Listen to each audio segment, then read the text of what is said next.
નમસ્કાર, હું છું માર્ગી. આપની સાથે હેડલાઇન્સમાં જોઈએ કેટલાક મહત્વના સમાચાર. રાજ્યમાં પનીરની ભેળસેળ વિશે ચોંકાવનારી માહિતી મળી છે. Food and drug control authority અને મીઠાઈ ફરસાણ એસોસિએશનના અહેવાલ મુજબ રાજ્યમાં મળતું લગભગ 92% પનીર નકલી કે ભેળસેળવાળું છે. સુરતમાં 315 કિલો નકલી પનીર ઝડપાયું હતું. આ ઉપરાંત અનેક હોટલ્સમાં palm oil, soya oil, acidic પદાર્થોની ભેળસેળ મળી આવી છે. આરોગ્ય નિષ્ણાતોના જણાવ્યા મુજબ આ ભેળસેળવાળા પનીરથી કેન્સર, હૃદય બ્લોકેજ અને અલ્સર જેવી ગંભીર બીમારી થઈ શકે છે. અમેરિકી રાષ્ટ્રપતિ ટ્રમ્પના મંત્રી હોવર્ડ લુટનિકે ભારતની ચેતવણી આપતા જણાવ્યું છે કે જો ભારત અમેરિકા પરના ટેરિફ ઘટાડશે અને રશિયા પાસેથી તેલની ખરીદી બંધ કરશે તો જ વેપાર વાટાઘાટો શક્ય બનશે.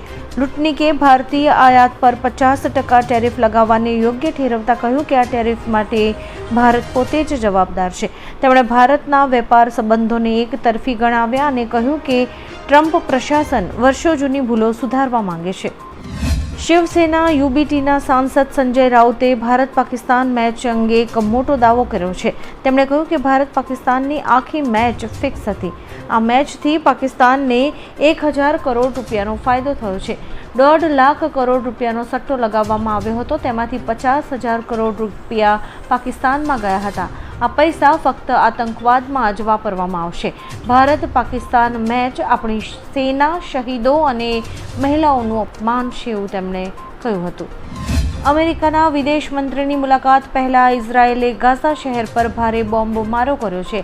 આ હુમલામાં 32 લોકોના મોત થયા છે, જેમાં 12 બાળકોનો સમાવેશ થાય છે. આ હુમલાને કારણે હજારો લોકોને ઘર છોડીને ભાગવાની ફરજ પડી હતી. ઇઝરાયેલે હમાસના કથિત ગઢને નષ્ટ કરવા માટે શહેરમાં હુમલાઓ વધારી દીધા છે. પેલેસ્ટીનિયન આરોગ્ય અધિકારીઓએ જણાવ્યું કે હુમલામાં ઘણા ઘર નષ્ટ થયા છે અને પરિવારના સભ્યોના મોત થયા છે. અમદાવાદમાં વ્હાઇટ ટોપિંગ રોડના કામોમાં શહેરીજનોમાં રોષ જોવા મળી રહ્યો છે. ત્યારે મ્યુનિસિપલ શાસક ભાજપે ઇજનેર ખાતાને તાકીદ કરી છે કે ચાલુ કામો ઝડપથી પૂરા કરો અને નવા કામો શરૂ ન કરાય. જે કોન્ટ્રાક્ટર સમયસર કામ પૂરું નથી કરી શકતા તેમની પાસેથી નવા કામો પરત લઈ લેવાશે. આ પગલાંનો હેતુ શહેરીજનોમાં અસંતોષ કાબૂમાં લાવવાનો અને આગામી મ્યુનિસિપલ ચૂંટણી માટે કામગીરી સમયસર પૂર્ણ કરાવવાનો છે. એશિયા કપ 2025માં અભિષેક શર્માનો દબદબો ચાલુ રહ્યો છે. તેમણે 137 બેટ્સમેનને પાછળ છોડી દીધા છે અને T20 ક્રિકેટમાં 200થી વધુના સ્ટ્રાઇક રેટથી 1000થી વધુ રન બનાવનાર એકમાત્ર ખેલાડી બન્યા છે. આક્રમક ડાબોડી ઓપનરે આ સમયગાળા દરમિયાન 1900થી વધુ રન બનાવ્યા છે. આ જ કારણ છે કે તેને T20 ક્રિકેટમાં શ્રેષ્ઠ બેટ્સમેન તરીકે ઓળખવામાં આવી રહ્યું છે. સુપ્રીમ કોર્ટે સોમવારે કહ્યું કે જો દેશમાં ચાલી રહેલા સ્પેશિયલ ઇન્સેન્ટિવ રિવિઝન એટલે કે SIRના કામકાજમાં કોઈ અનિયમિતતા જોવા મળશે તો સમગ્ર પ્રક્રિયા રદ કરાશે. હવે આ મામલે અંતિમ સુનાવણી 7મી ઓક્ટોબરે થશે. જસ્ટિસ સૂર્યકાંત અને જસ્ટિસ જોયમલ્લા બાગચીની બેન્ચ આ મામલાની સુનાવણી કરી રહી છે. કોર્ટે કહ્યું કે તે ટુકડાઓમાં આદેશ આપી શકતી નથી. ફક્ત બિહાર SIR પરનો અંતિમ નિર્ણય સમગ્ર દેશમાં લાગુ થશે. ભારત સરકારે નવેમ્બર 2025માં ગુરુ નાનકની જન્મ જયંતિ નિમિત્તે પાકિસ્તાન જનાર શીખ યાત્રાળુઓના કાફલાને રદ કર્યો છે. ગૃહ મંત્રાલયે તમામ રાજ્ય સરકારોને યાત્રા માટેની અરજીઓની પ્રક્રિયા બંધ કરવાની સલાહ આપી છે. પાકિસ્તાનમાં અત્યારે સુરક્ષાની પરિસ્થિતિને લઈને આ નિર્ણય લેવાયો છે.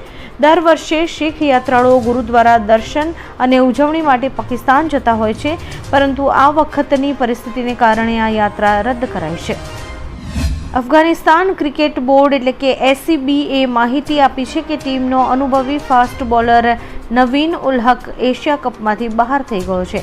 આનો અર્થ એ છે કે તે કોઈ મેચ નહીં રમી શકે. તાજેતરમાં જ તેના ખભામાં ઈજા થઈ હતી, જેમાંથી તે હજુ પણ સ્વસ્થ થઈ રહ્યો છે.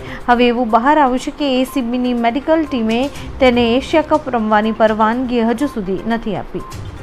ભારત અમેરિકાને વધુ એક ઝટકો આપવાનું છે. અહેવાલ છે કે રશિયા ભારતમાં 5મી પેઢીના સ્ટીલ્થ ફાઇટર જેટ Su-57નું ઉત્પાદન કરવા તૈયાર છે. આ માટે અભ્યાસ કરવામાં આવી રહ્યો છે. સ્ટીલ્થ ફાઇટર જેટ તેમની ગતિને કારણે રડારમાં નથી આવતા. ભારત પાસે હાલમાં આવા વિમાન નથી, જ્યારે કે એવી ચર્ચા છે કે પાકિસ્તાન ચીન પાસેથી આવા વિમાન મેળવવા પર કામ કરી રહ્યું છે. ટ્રમ્પે અમેરિકા પર F-35 સ્ટીલ્થ ફાઇટર જેટ ખરીદવા માટે દબાણ કર્યું હતું. DGVCL ગ્રાહકોને પારદર્શક અને આધુનિક સેવા આપવા પ્રયત્નશીલ છે. આ અંતર્ગત વલસાડ જિલ્લાના ગામોમાં સ્માર્ટ મીટર લગાવવાનું શરૂ થયું છે. 12મી સપ્ટેમ્બરે વલસાડ તાલુકાના લીલાપોર ગામના સરપંચ મનોજભાઈ આહિરના નિવાસે પ્રથમ સ્માર્ટ મીટર લગાવીને શુભારંભ કરાયો છે. આ મીટર ગ્રાહકોને દૈનિક વીજ વપરાશની માહિતી મોબાઈલ પર આપશે, જે બિલિંગને પારદર્શક બનાવશે અને ઉર્જા બચતમાં મદદ કરશે. અમેરિકાના વધારાના ટેરિફ છતાં ભારતે રશિયા પાસેથી તેલ ખરીદવાનું ચાલુ રાખ્યું છે. હવે રશિયાએ ભારતની પ્રશંસા કરી છે. એક RTIના જવાબમાં રશિયન વિદેશ મંત્રાલયે કહ્યું કે ભારત સાથે મિત્રતા તોડવાનો કોઈ પણ પ્રયાસ સફળ નહીં થાય. ભારત રશિયા સંબંધો વિશ્વાસ અને પરસ્પર સહયોગથી ચાલી રહ્યા છે. બંને દેશોની ભાગીદારી સાર્વભૌમત્વ, નાગરિકોના હિતોના સર્વોચ્ચ મૂલ્ય અને રાષ્ટ્રીય હિતોની સર્વોચ્ચતા પર આધારિત છે. હવામાન વિભાગે આજે દક્ષિણ ગુજરાત અને દક્ષિણ સૌરાષ્ટ્રમાં ભારે વરસાદની આગાહી કરી છે. સુરત, વલસાડ, નવસારી, તાપી, ડાંગ, દમણ અને દાદરાનગર હવેલી તેમજ ભાવનગર, અમરેલી, ગીર સોમનાથ અને જૂનાગઢમાં ગાજવીજ સાથે ભારે પવન ફૂંકાઈ શકે છે. મોન્સૂન ટ્રફ અને સાયક્લોનિક સર્ક્યુલેશન સિસ્ટમ સક્રિય થવાને કારણે આ વરસાદની સંભાવના છે. વર્લ્ડ બોક્સિંગ ચેમ્પિયનશિપ 2025માં ભારત બીજો ગોલ્ડ મેડલ જીત્યું છે. જાસ્મીન પછી હવે મીનાક્ષી હુડ્ડાએ 48 કિલોગ્રામ કેટેગરીમાં કઝાકિસ્તાનની કાઇઝેબેનને હરાવીને ગોલ્ડ મેડલ જીત્યો છે. વડાપ્રધાન શ્રી નરેન્દ્ર મોદીએ મીનાક્ષીને અભિનંદન પાઠવતા કહ્યું કે તેમની સફળતા ભારતીય ખેલાડીઓ માટે પ્રેરણા સ્ત્રોત છે. આ વિજય સાથે ભારતે ચેમ્પિયનશિપમાં પોતાનો બીજો ગોલ્ડ મેડલ હાંસલ કર્યો છે, જે દેશ માટે ગૌરવની પળ છે. નેપાળમાં હિંસક પ્રદર્શનોમાં જીવ ગુમાવનારા યુવાનોના પરિવારોએ નવા વચગાળાના વડાપ્રધાન સુશીલા કાર્કીના સરકારી નિવાસસ્થાન બહાર ધરણા અને સૂત્રોચ્ચાર કર્યા છે. આ પ્રદર્શનકારીઓ મોડી રાત સુધી ત્યાં જ બેસી રહ્યા હતા, જેના કારણે પોલીસ સુરક્ષા વધારાઈ હતી. આ પ્રદર્શનો બાદ પૂર્વ વડાપ્રધાન KP ઓલીને રાજીનામું આપવું પડ્યું હતું અને હવે 73 વર્ષીય સુશીલા કાર્કીને નેપાળની કમાન સોંપાઈ છે. એશિયા કપમાં 2 દેશ વચ્ચેની ક્રિકેટ મેચ પછી બંને ટીમ્સના કેપ્ટન મેચ વિશે પોતાનો અભિપ્રાય આપે છે, પરંતુ ભારત-પાકિસ્તાન મેચમાં ભારત તરફથી મળેલી કારમી હાર બાદ પાકિસ્તાન ટીમના કેપ્ટન સલમાન આગા ગાયબ થઈ ગયા હતા. તે મેચ પછી ઇન્ટરવ્યૂ માટે પણ આવ્યો ન હતો. આ સાથે આગા ઇનામ વિતરણ સમારોહમાં પણ દેખાયો ન હતો.